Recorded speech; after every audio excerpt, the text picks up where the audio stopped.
कराची में सियासी हल्ले हो रहे हैं। पीटीआई रहनुमा अली जैदी का तंज। मीडिया से गुफ्तगू में कहा, सिंध का बुरा हाल है, 8 लाख टन गंदुम चूहे खा गए।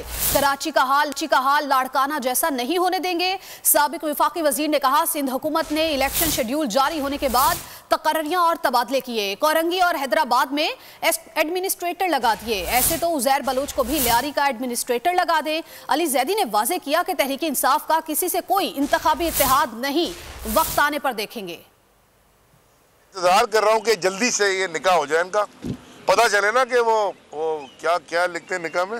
हलाला है ये निकाह, हलाला नहीं, हक महर कितना डिसाइड हुआ है, किसको क्या मिलेगा, ये हम डिसाइड करेंगे जब ये हो जाए। अभी तक तो रिश्ते भेज रहे हैं एक दूसरे को। जो हर साल 2 टांगों वाले चूहे अरबों रुपए की गंदुम खा जाते हैं, क्योंकि मैंने नहीं कहा, ये तो इनके मिनिस्टर ने, बिलाल साहब आपकी सिंध असेंबली के फ्लोर पे खड़े होकर कहा है।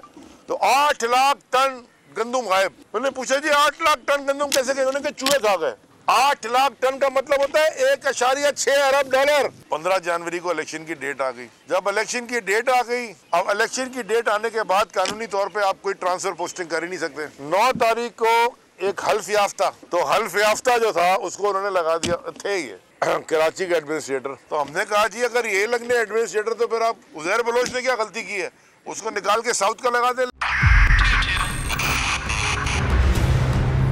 2022 बहुत सारे तोहफे भी देके गया पाकिस्तान की आवाम को। पाकिस्तान की आवाम को एक तोहफा ये दिया कि आवाम को पता चल गया कि पाकिस्तान का मीडिया क्या है। हक और सच का सफर साल 2022 में बोल रहा नंबर 1। हमने बहुत सारे शोज और ट्रांसमिशंस की, पूरा साल मुसलसल जदोजहद में निकल गया कि ये वोट ऑफ कॉन्फिडेंस के पीछे कौन लोग थे। तोड़े रेटिंग के सभी रिकॉर्ड। एंकर्स ने भी आवाम में सबसे ज्यादा मकबूलियत पाई